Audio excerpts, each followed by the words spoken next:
Amy, so how did you adopt your first rabbit?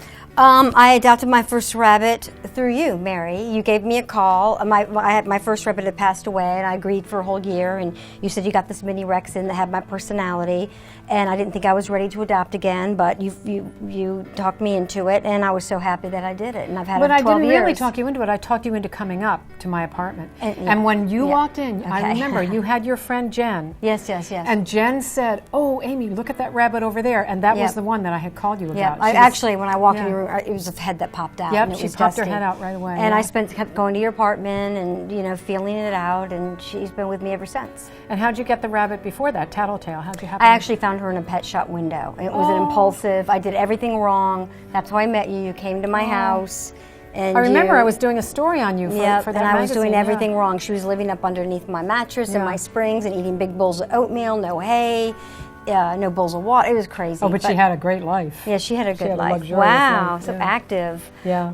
And I've been going to the conference every year, and I go to people's houses. I have a badge, and I go to people's houses, and I rabbit proof. Educator for House Rabbit Society, and we gave her a badge. Yep. So I get to go into people's houses and teach them about rabbit care. Yeah, she's become a great educator for us, which has just been wonderful. Oh, I'm obsessed. So, and I got mine. I guess I got my first rabbit as an adult from People magazine, where I used to work as an editorial photographer, and someone sent a rabbit to the magazine as kind of a prank or something. There had been some story involving rabbits, and the picture editor kept joking, "When are you going to send me a rabbit?" And suddenly a rabbit arrived in the Time Life building, and I came in, and there was this floral scent in the air, and I kept saying to Dotsie, "What is that?" And she said, "That's the rabbit in Mary's office." And I went in, there was a little black rabbit in a cage, and nobody knew what to do with him.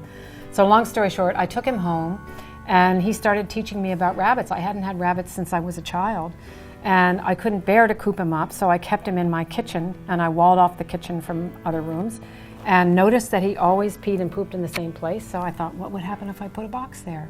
And that was it. And it's so she taught never been without a rabbit since then. Yeah. It's been a long time, and they've taught me so much. These little guys, they're just wonderful to live with. They're great pets. Yeah. House Rabbit Society was founded back in the 80s. It's probably the biggest rabbit rescue organization in the world. We have chapters in many, if not most states, and we have overseas locations now as well. We have presences in Asia and Europe and various places around the world. People that are volunteering their time, their effort, and their money to help rescued rabbits anywhere they find them. Any of us get paid. We do this after our full-time jobs.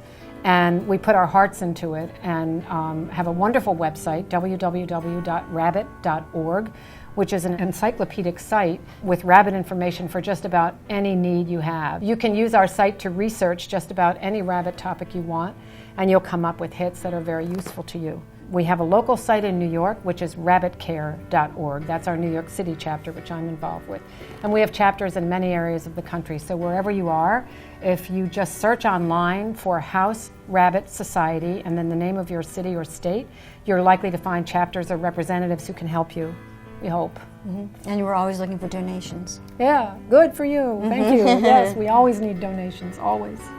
So now we've done a series of videos that we hope will help a lot of people take a lot better care of their rabbits and maybe even consider adopting a rabbit. Most people don't realize that there are rabbits in shelters or in rescue groups all around the world, and if you search online for your local rescue group, you'll probably be able to find one.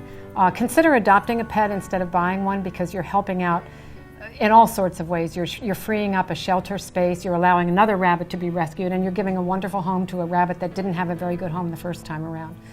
Please help a bunny.